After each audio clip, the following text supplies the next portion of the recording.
Shalom adik-adik yang dikasihi Tuhan Yesus. Kakak harap adik-adik dalam keadaan sehat. Sebentar lagi kita akan mulai ibadah sekolah minggu hari ini. Yuk kita mempersiapkan diri. Jangan lupa mandi dan gosok gigi ya, supaya wangi dan siap untuk memuji Tuhan. Selama beribadah, jangan sambil makan, minum, dan jangan sambil bermain ya. Jangan lupa siapkan Alkitab dan alat tulis. Selamat mengikuti ibadah minggu ini. Tema kita minggu ini adalah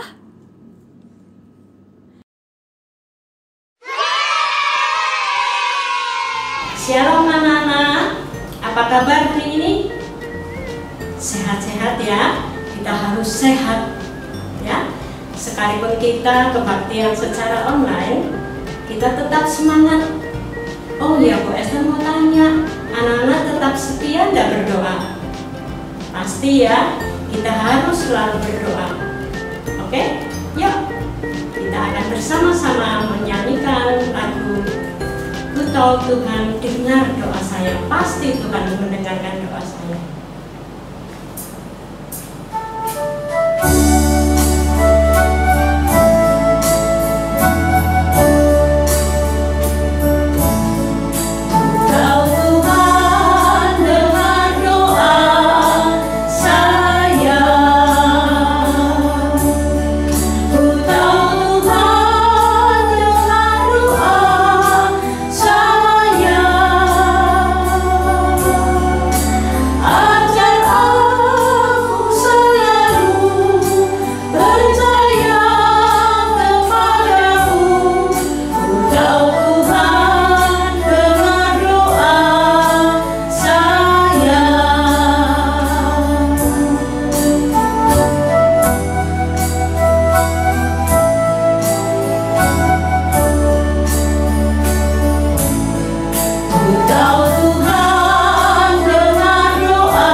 Bapa yang di surga, yang kami kenal di dalam nama Tuhan Yesus, kami mengucap syukur dan terima kasih Tuhan, karena kami boleh bersama-sama memuji Tuhan dan mau mendengarkan firman Tuhan.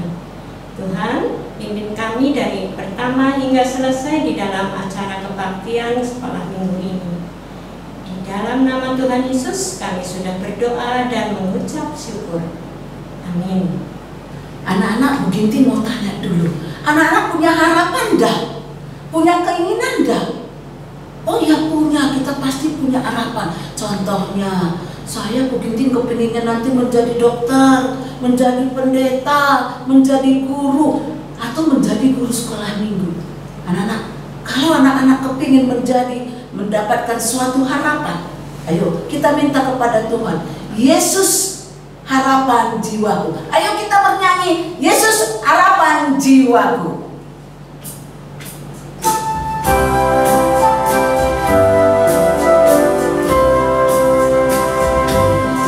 Dia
kita berdoa. Tuhan Allah Bapa yang di surga, terima kasih Tuhan. Kami sudah bernyanyi dan sebentar lagi kami akan mendengarkan firman Tuhan. Tolong Bapa di surga, bukakan hati saya, bukakan telinga saya, agar saya benar-benar dapat mendengar firman Tuhan, dapat melakukan firman Tuhan di dalam kehidupan saya setiap hari.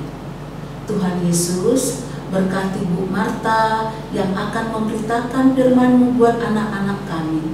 Tolong Tuhan Kau urapi dia dengan kuasa Roh Kudus-Mu, sehingga Bu Marta dapat berkata-kata sesuai dengan kehendak-Mu. Tuhan Yesus, berkati juga anak-anak sekolah minggu agar dapat benar-benar mendengar firman Tuhan dengan baik. Terima kasih Tuhan. Dalam nama Yesus kami sudah berdoa. Amin. Anak-anak, apakah kalian sudah siap untuk mendengarkan cerita? Untuk itu, kalian duduk yang tenang, duduk yang rapi, persiapkan Alkitabnya dan juga alat tulisnya ya, supaya apa yang kita baca dan kita dengar hari ini betul-betul bisa kita ingat dengan baik ya. Nah, hari ini kita akan bersama-sama mendengarkan cerita yang sangat bagus. Jangan berhenti berharap kepada Allah ya. Dari 1 Raja-Raja 19 ayat 1 sampai 14 ya. Nah, tadi ayat bacaannya jangan lupa 1 Raja-Raja 19 ayat 1 sampai 14 ya. Nanti dibaca dengan baik, disimak ya. Nah, saya akan menceritakan apa yang setelah ditulis di dalam Alkitab ini. Anak-anak, setelah peristiwa di Gunung Karmel, ternyata bangsa Israel masih mau mentaati Tuhan Allah. Tentu saja Elia sangat senang. Karena apa?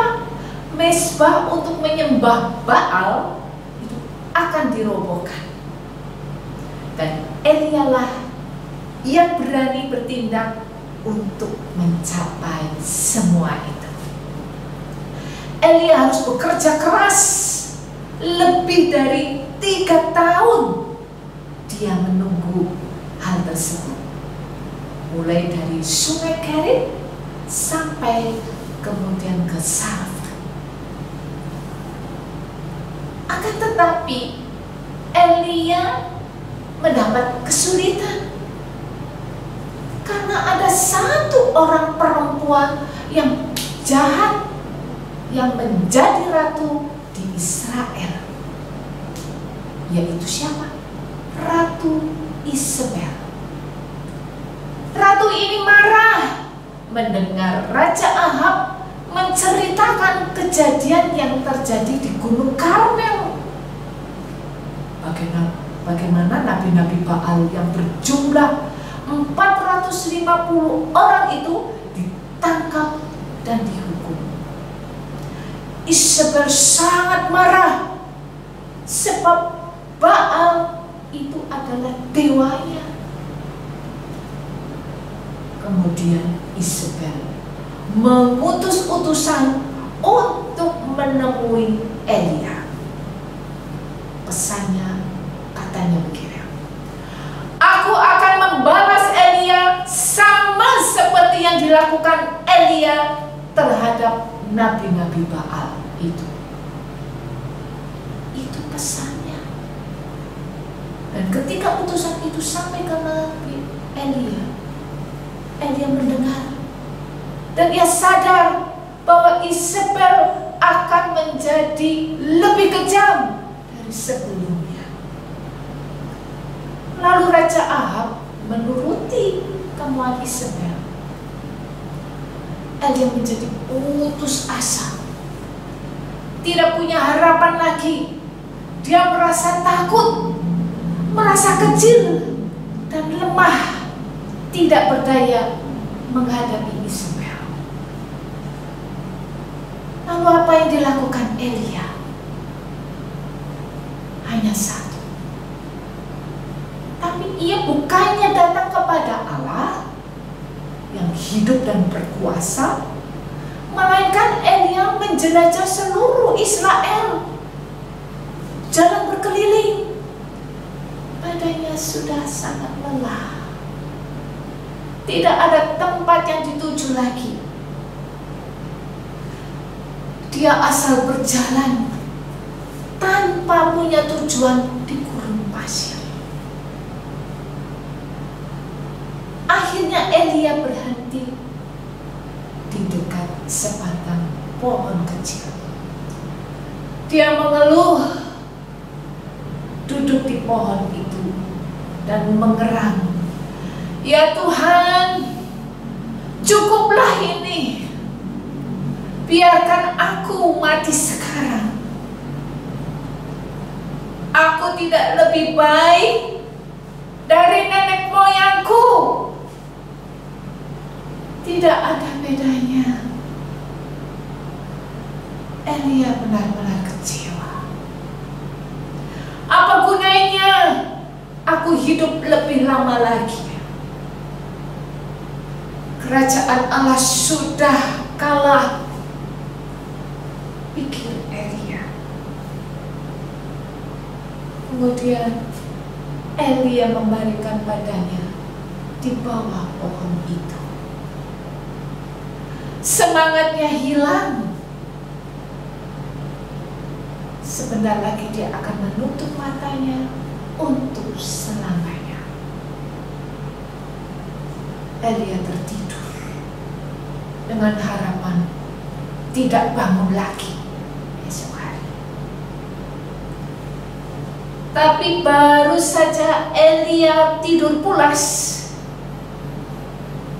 tiba-tiba dia merasa ada yang mengganggunya, ada yang menyentuhnya, dan ada suara, "Bangunlah dan makanlah." Elia perlahan membuka matanya. Aneh sekali, di dekat kepalanya terletak ada sepotong roti bakar dan sebuah kendi berisi air. Betapa anehnya, pikir Elia. Ada yang menyediakan makanan baginya di gurun pasir ini. Kemudian Elia asal makan dan minum sekedarnya, lalu tidur lagi. Ia tidak mau kembali dalam hidup yang dirasa amat kejam. Akan tetapi, untuk kedua kalinya, Elia dibangunkan kembali dengan suara yang didengarnya terdengar sedikit memaksa. "Bangunlah, makanlah, karena perjalanan yang harus kau tempuh nanti sangat dan terlalu jauh." Ternyata ada malaikat Tuhan berdiri di dekat Elia. Lalu Elia bangun, duduk, makan dan minum. Setelah itu, Elia merasa ada kekuatan yang baru yang mengalir ke seluruh badannya. Dan Elia mulai berjalan. Dan ia berjalan mulai dari matahari terbenam. Kemudian dia berjalan di malam hari yang ditaburi dengan bintang. Dan ia berjalan terus sampai keesokan harinya matahari terbit kembali. Elia berjalan tanpa henti selama berapa hari? 40 hari, 40 malam. Elia tidak berhenti berhenti berjalan. Dan sampai di mana ia berjalan? Dia sampai di sebuah gunung yang sangat tinggi, yaitu Gunung Horeb. Gunung apa, anak-anak? Gunung Horeb. Elia mendaki puncak gunung itu melalui bongkahan batu yang besar dan tajam. Di puncak gunung itu, Elia melihat ada gua yang gelap. Lalu apa yang dilakukan Elia? Ia menuju ke gua yang gelap itu dan bermalam di situ. Dia merasa hatiku tenang, hatinya tenang, jauh dari manusia, tidak ada yang mengganggu dia. Itulah yang dipikirkan oleh Elia. Tetapi Elia kemudian mendengar suara Tuhan. Apa kerjamu di sini, Elia? Suara itu bukan memarahi Elia, tetapi suara seorang bapak yang mengerti kesusahan anaknya. Lalu Elia mengeluarkan isi hatinya. Ia amat kecewa, katanya kepada Tuhan. Aku sudah bersusah payah untuk Tuhan, karena Israel telah meninggalkan perjanjian-Mu, Tuhan. Israel sudah merobohkan mezbah-Mu, nabi-nabi-Mu dibunuh. Hanya aku seorang diri yang masih hidup. Tetapi sekarang mereka mengincar aku juga dan ingin membunuh aku. Lalu suara itu mengatakan lagi, keluarlah dari gua ini, supaya aku datang kepadamu. Tiba-tiba angin ribut menderu-deru di gunung itu. Bukit-bukit batu berpecah dan hancur. Dia gemetar. Pikirnya Tuhan Allah datang pada waktu itu. Akan tetapi Tuhan tidak datang dalam angin ribut. Kemudian dari dalam tanah terdengar suara gemuruh. Elia berpegang pada dinding gua itu. Gempa bumi menggoncang dan gunung itu gemetar. Sesudah gempa itu datanglah api, tetapi tidak ada Tuhan dalam api itu. Datanglah desiran angin yang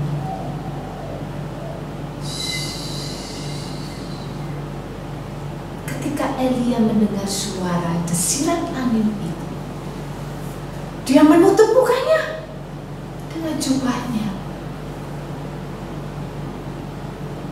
Lalu Elia gemetar dan dia mulai keluar dari gua itu, karena Elia tahu bahwa saat itu Tuhan datang kepadanya.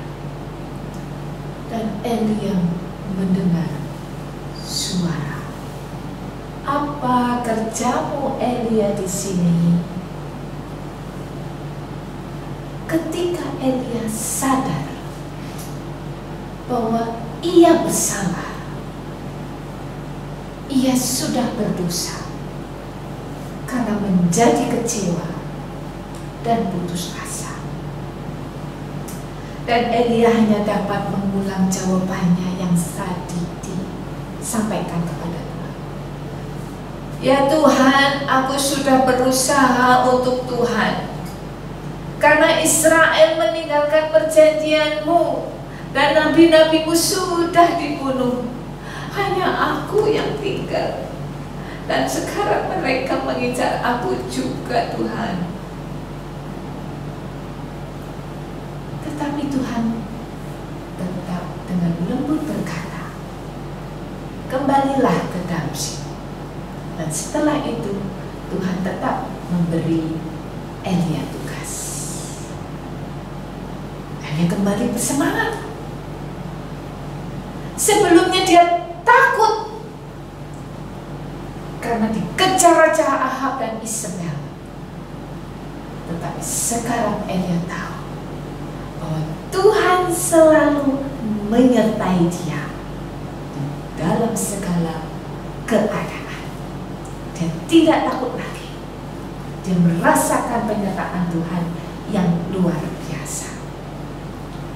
Nah, anak-anak, di masa pandemi ini ada banyak hal yang membuat orang ketakutan. Akan tetapi firman Tuhan yang baru saja kita dengar dan kita baca, itu akan menguatkan kita semua.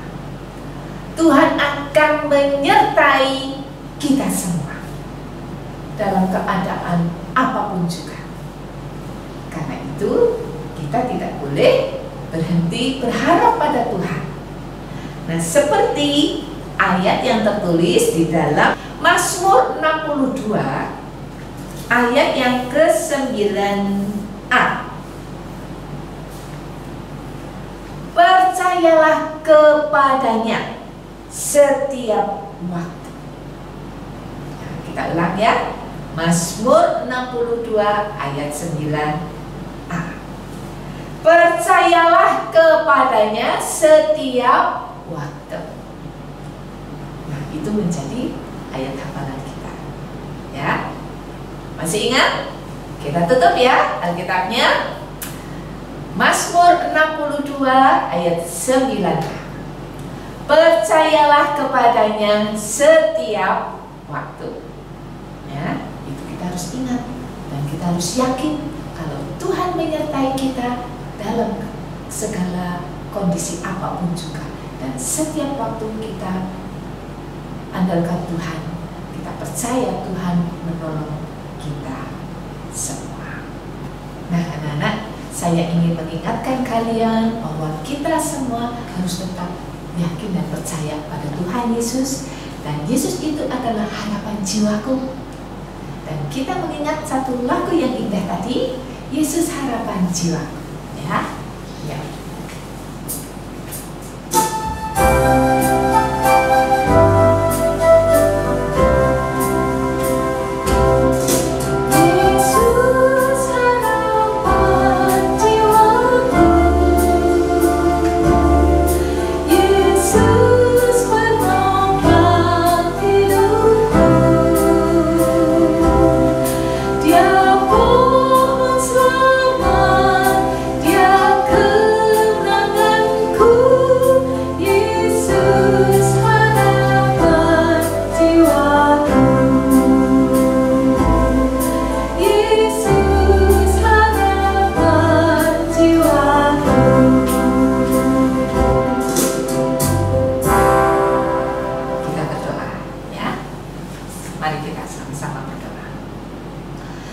Yesus yang baik, sungguh Engkau adalah Tuhan dan penolong kami yang sejati. Tidak ada Tuhan selain Engkau, Tuhan, yang sanggup menopang dan menolong hidup kami. Kami serahkan hidup kami dalam tangan kuasa-Mu, Tuhan, dalam kondisi yang saat ini sedang kami hadapi, di mana pandemi belum juga berakhir. Membuat kami takut, membuat kami kehilangan semangat, membuat kami kehilangan pengharapan. Tetapi kami yakin dan percaya, Tuhan, bahwa Engkau akan terus menguatkan kami, menolong kami dalam segala keadaan ini. Terima kasih Tuhan Yesus untuk firman-Mu yang indah, yang boleh menguatkan kami melalui cerita Nabi Elia yang sudah Engkau sertai dengan luar biasa. Kami akan terus percaya kepada kuasa dan pertolongan-Mu. Terima kasih Tuhan Yesus, dan kami serahkan segala kegiatan kami pada minggu-minggu yang akan datang, baik belajar, bekerja di rumah, membantu orang tua, semuanya kami serahkan ke dalam tangan pimpinan-Mu.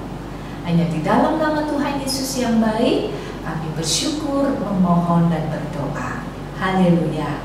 Amin. Anak-anak tadi sudah mendengarkan cerita firman Tuhan. Anak-anak diajak di sana supaya anak-anak berharap kepada Tuhan dan percaya kepada Tuhan. Karena Tuhan adalah satu-satunya yang mengasihi kita dan memberikan apa yang kita inginkan. Oke, anak-anak. Nah, sebelum kita tutup, ayo bangkit berdiri, kita menyanyikan berharap kepada Allah.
Jaga kesehatan dan jangan lupa berdoa setiap hari.